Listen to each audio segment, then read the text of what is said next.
सबसे पहले पेरेंट्स को समझने की ज़रूरत ये है कि आज का जो सिनेरियो है एजुकेशन का that is going to change और चेंज हो गया है। और उसमें क्या है कि केवल स्कूल का टीचर ही उसको नहीं पढ़ा सकता है, बल्कि पेरेंट्स को भी उतनी ही हिस्सेदारी उसमें निभानी पड़ेगी। और पेरेंट्स को थोड़ा-सा देखने की ज़रूरत ये है कि बच्चा जैसे ही स्कूल से आया, उसको खाना दें या कुछ भी जो भी है, उसको आराम करने दें। आराम करने के बाद में फिर उसको लेके बैठ जाएँ कि बेटा आज के फर्स्ट पीरियड में आपकी क्या पढ़ाई हुई। ये बिल्कुल 100% बिल्कुल सही बात है कि हमारा टीचर्स जो है 24/7 आवर्स जो है वो डिवोटेड रहता है, स्टूडेंट्स के लिए डिवोटेड रहता है। इसके बाद में भी मैंने भी कह रखा है, अगर कोई बच्चे को किसी को भी कोई प्रॉब्लम है तो वो आकर के छुट्टी के बाद में मेरे से भी पूछ सकता है। और कई बच्चे ऐसे हैं जो मेरे से भी पूछ के जाते हैं।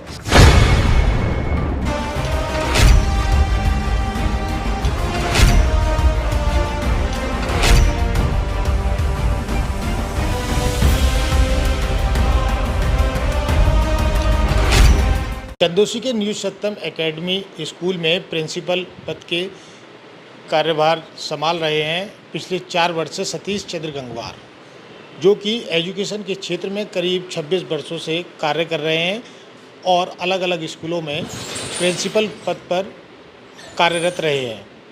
हम उनसे बात करेंगे कि किस तरीके से छात्र छात्राओं को आगे पढ़ाई लिखाई में सफलता मिले। इसके अलावा अभिभावकों का क्या फ़र्ज है जो कि बच्चों के लिए पूरी तरीके से ध्यान दें। सतीश चंद्र गंगवार जी से हम बातचीत करेंगे। सतीश चंद्र गंगवार जी, आपका बहुत बहुत स्वागत है हमारे चैनल में। नमस्कार सर।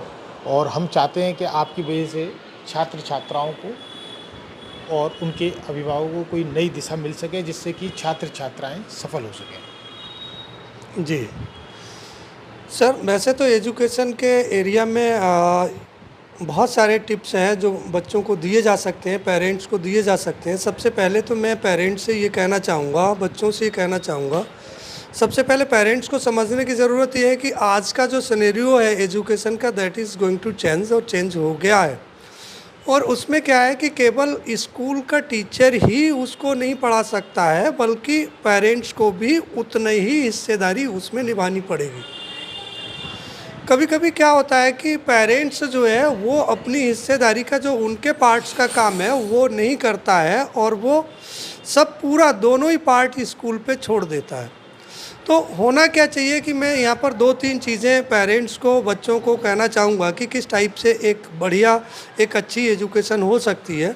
सबसे पहले तो बच्चों को ये है कि बच्चा जो 100% जितना भी जो क्लास वर्क मिला है वो क्लास वर्क जा कर के करे। कि जो क्लास में फर्स्ट पीरियड में सपोज कर लीजिए होमवर्क ज़रूरी नहीं है, मान लीजिए फर्स्ट चैप्टर टीचर ने साइंस में एक्सप्लेन किया है, तो वो एक्सप्लेनेशन जो किया है उसको घर पर जा कर के उसको रिवाइज़ करना चाहिए, उसको पढ़ना चाहिए। नंबर 1 चीज़ तो ये हो गई। दूसरा ये है कि उसको हर एक पीरियड वाइज, पीरियड 1, 2, 3, 4, 5, 6 जो 8 पीरियड लगते हैं, किसी स्कूल में 6 लगते हैं, किसी स्कूल में 7 लगते हैं, वो एज़ पर स्कूल हो सकता है।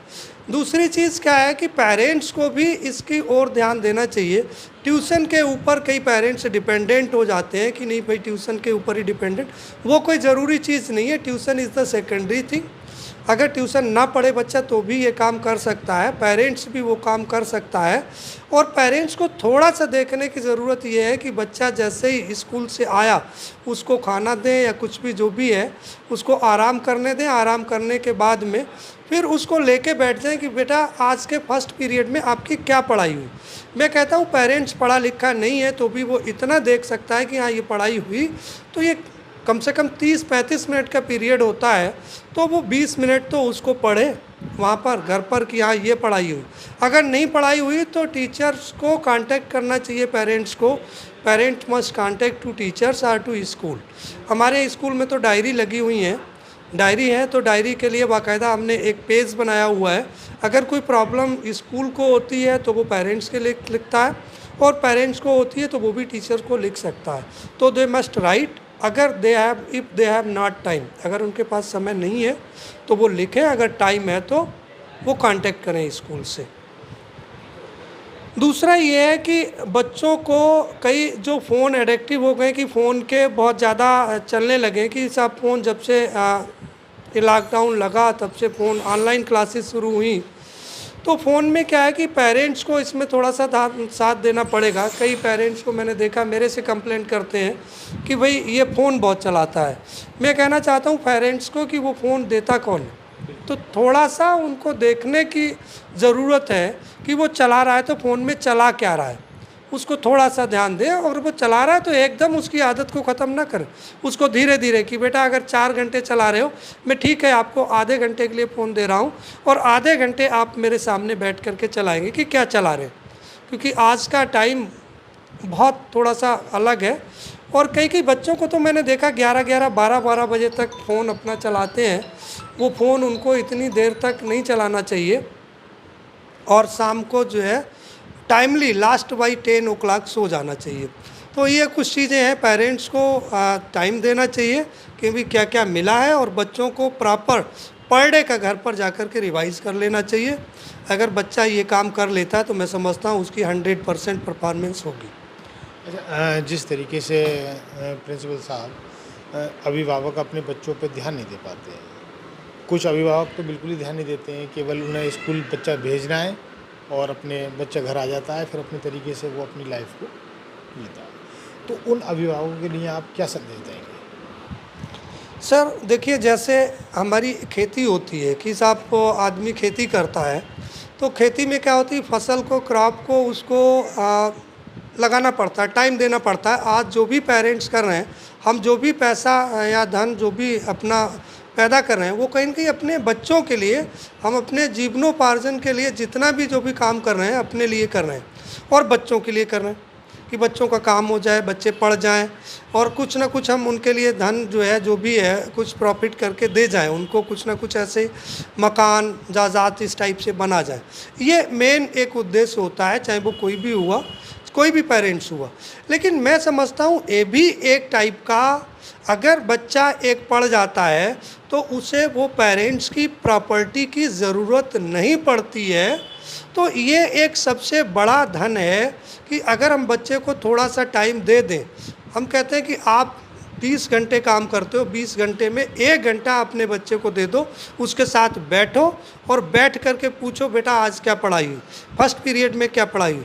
आप 1 घंटा दे दो, एक दिन आप उसको फर्स्ट 4 पीरियड का दे दो, दूसरे दिन नेक्स्ट सेकंड लास्ट 4 पीरियड दे दो। तो उनसे बहरहाल जैसे कहीं ना कहीं अभिभावक को अपने बच्चों के ऊपर पूरी तरीके से नज़र रखनी चाहिए। Yes. अच्छा, इसके अलावा जैसे अभी हमारे आपके स्टूडेंट्सों से बात हुई थी, उन्होंने एक बहुत अच्छी बात कही न्यू सत्यम एकेडमी के स्कूल के जो स्टाफ है उसके लिए, कि हम अगर 24 घंटे में कभी भी फ़ोन करते हैं तो हमारा फ़ोन रिसीव होता है, जो भी शिक्षक को करें, किसी भी स्टाफ के व्यक्ति को करें, और हमारी जो सॉल्यूशन, जो समस्या है उसका सॉल्यूशन होता है। तो ये बात कहाँ तक ठीक है, और आपकी नज़र में किस तरीके से आगे बच्चे को कोई दिक्कत आती है तो किस तरीके से आप लोगों से कांटेक्ट करें? हाँ, ये बिल्कुल 100% बिल्कुल सही बात है कि हमारा टीचर्स जो है 24/7 आवर्स जो है वो डिवोटेड रहता है, स्टूडेंट्स के लिए डिवोटेड रहता है। इसके बाद में भी मैंने भी कह रखा, अगर कोई बच्चे को किसी को भी कोई प्रॉब्लम है तो वो आकर के छुट्टी के बाद में मेरे से भी पूछ सकता है। और कई बच्चे ऐसे हैं जो मेरे से भी पूछ के जाते हैं, टीचर से भी पूछ के जाते हैं। हमारे यहाँ न्यू सत्यम एकेडमी में क्या होता है, हमने जो वीक स्टूडेंट्स हैं उनके लिए एक हमने जो जिनकी परफॉर्मेंस लो है, उसका कोई न कोई रीज़न होता होगा कि वो घर पे नहीं पढ़ पाते या कोई और रीज़न है, तो उसको सबसे पहले मैंने टीचर्स को बोला हुआ है, सभी टीचर्स को, कि they have to find out. दूसरा, वो 24 आवर्स रीचेबल रहें पेरेंट्स के, पेरेंट्स से मिलें, पेरेंट्स से बात करें कि ये घर पे ध्यान दे रहा है नहीं दे रहा है।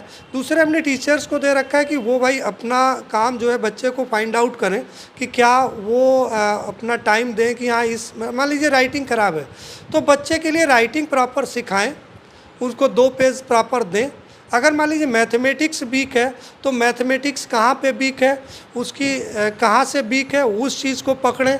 मान लीजिए उसको अंडर रूट फाइंड करना नहीं आता है तो वो उसको पकड़ करके और उसकी वो वीकनेस एक्स्ट्रा टाइम में दूर करें। ये सभी टीचर्स को दिया हुआ है और सभी टीचर्स हमारे कर भी रहे हैं और बहुत अच्छे कर रहे हैं। हमारी ये न्यू सत्यम एकेडमी में बच्चों के ऊपर ये काम बहुत अच्छे से हो रहा है और अच्छा, मुझे बच्चे जैसे छात्र छात्राएं हैं, उनका जो मनोबल बढ़ाने के लिए आपके स्कूल में स्पोर्ट्स के टीचर्स भी रखे हुए हैं, क्योंकि बच्चा पढ़ेगा लिखेगा, इसके अलावा खेल कूद में भी रहेगा तो वो स्वस्थ रहेगा। तो इसमें क्या कहना है आपका? मैंने तो हर एक पीरियड में, हर एक क्लास में, चाहे वो फर्स्ट क्लास हो, चाहे वो सेकंड क्लास हो, चाहे वो 12th क्लास हो, पर डे हमने जो है एक पीरियड गेम का दे रखा है कि भाई गेम का एक पीरियड पर डे होना है।